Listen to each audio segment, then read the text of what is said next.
Oke, baik teman-teman sekalian, kembali lagi bersama saya Sari Frobo di akun YouTube Mix Channel for Education. Nah, kembali lagi hari ini saya akan menjelaskan terkait dengan salah satu aplikasi uh, untuk melakukan evaluasi kemampuan lahan. Aplikasi ini sendiri memang dikembangkannya di Indonesia, di Fakultas Geografi UGM, Universitas Gadjah Mada, Yogyakarta. Jadi nama aplikasi ini sendiri adalah LCLP. LCLP sendiri adalah Land Capability Land Planning, Land Classification and Land Use Planning, begitu. Jadi teman-teman bisa lihat di layar ini ada beberapa menu tampilan yang ditampilkan dalam aplikasi ini. Nah, ini adalah global data, ada global data, land analysis, help information, dan exit. Tapi yang akan kita bahas di sini hanya pada global data dan land analysis. Nah, kita masuk ke global data. Global data sendiri itu memuat data-data yang terkait dengan input atau parameter-parameter yang ada di dalam aplikasi ini sendiri. Nah, ini ada kurang lebih, kalau kita lihat di layar, dia memuat kelas. Jadi dalam evaluasi kesesuaian kemampuan lahan sendiri ada 8 kelas, kurang lebih 8 kelas. Jadi bisa dilihat dari kelas 1 sampai dengan kelas 8. Kelas 1 itu menandakan bahwa ini lahan-lahan itu bisa digarap secara intensif, bisa dilakukan penggunaan lahan apa saja di situ. Nah, jadi lebih tepatnya yaitu dengan pertanian intensif, sangat intensif, begitu. Nah, namun pada kelas 8 itu hanya bisa digunakan dengan hutan lindung karena ada beberapa faktor yang memang tidak mendukung untuk penggunaan lahan tertentu. Begitu, kurang lebih begitu, teman-teman. Nah, ini di faktor pembatas itu kurang lebih ada sekitar 14 faktor pembatas yang terdapat dalam aplikasi ini, yaitu tekstur lapisan bawah, lereng permukaan, drainase, kedalaman tanah, tingkat erosi, kerikil, banjir, garam, salinitas, garam, permeabilitas, kepekaan erosi, tekstur lapisan atas, dan longsor. 12 maksud saya, kurang lebih 12.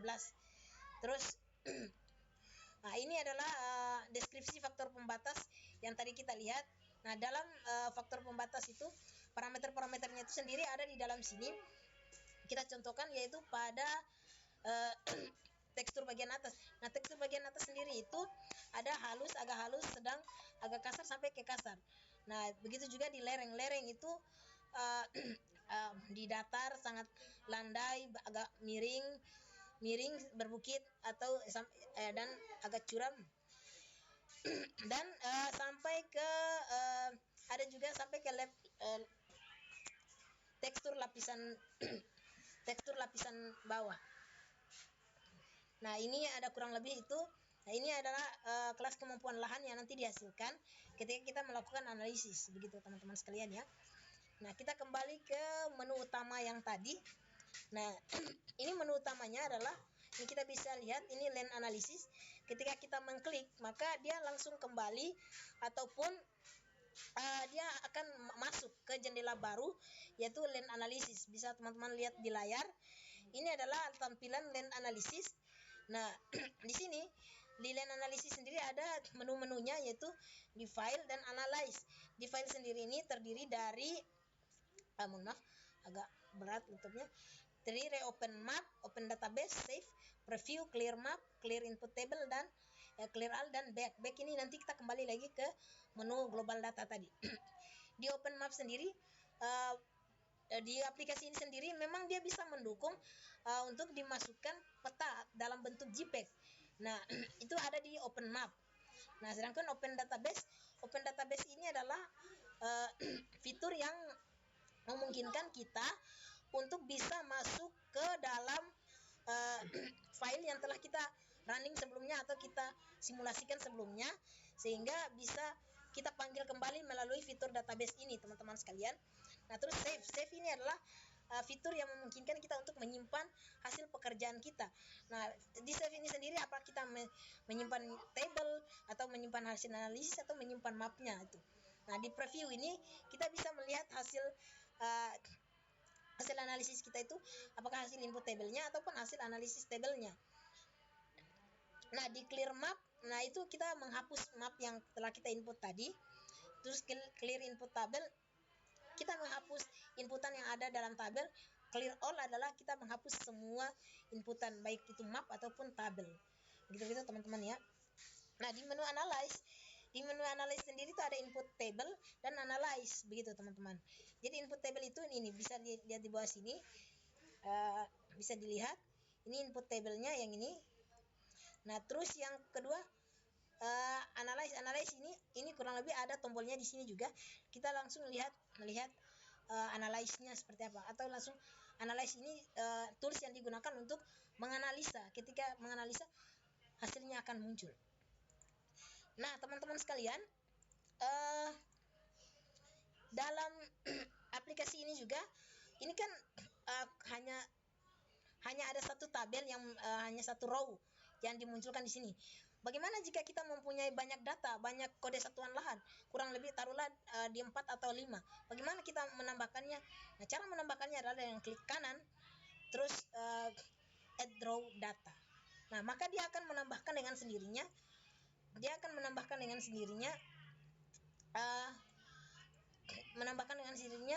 Row-nya atau barisnya, begitu teman-teman ya. Nah, tapi di sini saya ingin hanya menggunakan satu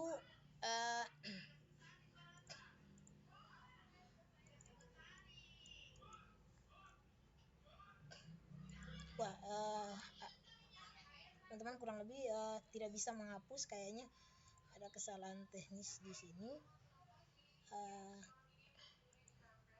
Jadi ketika kita sudah menginput tidak bisa lagi menghapus teman-teman ya. Nah, ini di satuan lahan kita bisa mengisi kode, bisa mengisi dalam bentuk angka ataupun dalam bentuk abjad. Jadi saya mengisinya dengan abjad saja ya. Nah, di topografi, ini topografi lereng yang kita temukan di lapangan. Lereng ini diklasifikasikan kurang lebih ada 6 atau 6 dalam aplikasinya sendiri.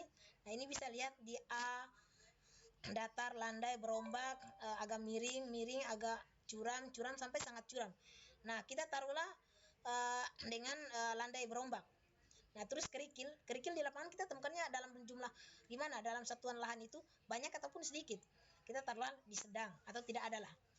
Tekstur lapisan atas kita taruh di agak halus, permeabilitas di agak lambat, terus lapisan bawah agak halus, terus di kedalaman tanah. Nah, kedalaman tanah ini sendiri menjelaskan terkait dengan seberapa jauh atau seberapa dalam akar menembus ke dalam tanah, begitu teman-teman. Ini kita bisa lihat taruhlah di dalam di sini sedang. Drainasenya kurang lebih kita taruhlah di baik. Bahaya erosi ini nanti, bahaya erosi juga teman-teman harus menghitung tingkat bahaya erosi sendiri. Dan kita taruhlah di tidak ada erosi. Kepekaan erosi juga taruhlah sangat rendah. Terus ancaman banjir tidak pernah. Salinitasnya bebas, artinya tidak ada salinitas. Ini kan hasil analisis laboratorium. Kalau salinitas, ancaman longsor tidak ada. Nah, kurang lebih sudah semua sudah terisi. Kita beri bagian row keduanya, taruhlah B. Nah, ini di landai berombak sedikit. Ini hanya simulasi ya. Nanti teman-teman bisa menginput sendiri sesuai dengan data realnya teman-teman sekalian, ataupun nanti teman-teman bisa mensimulasikan terlebih dahulu sebelum mensimulasikan hasil penelitiannya teman-teman. Aplikasi ini sangat gampang teman-teman. Agak halus ini di sedang, berlebihan, ringan, sangat rendah, tidak pernah, bebas. Oke. Karena semuanya sudah terisi teman-teman, kita langsung sebelum kita langsung menganalisis, kita mengisi dulu lokasi petanya di mana. Taruhlah di Ternate, pembuatnya Sarif. Skalanya 1:5000 lah. 5000. Waktunya kapan ya? Kita taruhlah waktu hari ini. Posisi GPS nanti teman-teman kalau tidak ada taruh saja 0. Tidak mengisi pun tidak menjadi masalah teman-teman. Begitu.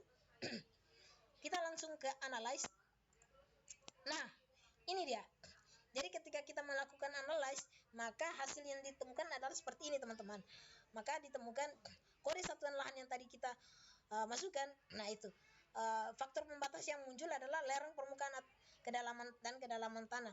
Terus kelas kemampuan lahan adalah di kelas 2. Subkelas kemampuan lahan itu 2 LK, yaitu lahan dapat digarap. Terus subdivisinya pertanian intensif. tindakan konservasi harus dengan tindakan konservasi. Terus bagian B, drainase. Nah, subkelas kemampuan lahan yaitu dengan kelas kemampuan 8. Artinya memang lahan-lahan ini memang tidak bisa digarap untuk pertanian ataupun yang peruntukan lain karena memang faktor pembatasnya yang memang sangat memungkinkan harus digunakan untuk peruntukan penggunaan lahan untuk hutan lindung atau cagar alam. Begitu teman-teman. Jadi sampai di sini saja video singkat saya terkait dengan LCLP itu sendiri. Ataupun teman-teman nanti bisa ingin menyimpan proyeknya ini, ya kita langsung menyimpannya dalam bentuk input table ataupun nanti dalam bentuk analisis table. Tapi di sini saya tidak menyimpan. Nanti teman-teman bisa melakukannya sendiri. Terus untuk aplikasi ini bisa diinstal di Windows dengan kapasitas rendah juga bisa, kurang lebih itu teman-teman sekalian ya. Nah, apabila teman-teman ada pertanyaan terkait dengan aplikasi ini, bisa langsung di komen ataupun bisa langsung inbox ke saya. Nanti saya taruh link dan nomor HP saya. Enggak, nomor HP jangan. Ya, email saya di deskripsinya. Terima kasih teman-teman. Saya mohon maaf, saya pamit. Sampai jumpa di video-video selanjutnya. Terima kasih. Wabillahi taufiq wal hidayah. Wassalamualaikum warahmatullahi wabarakatuh.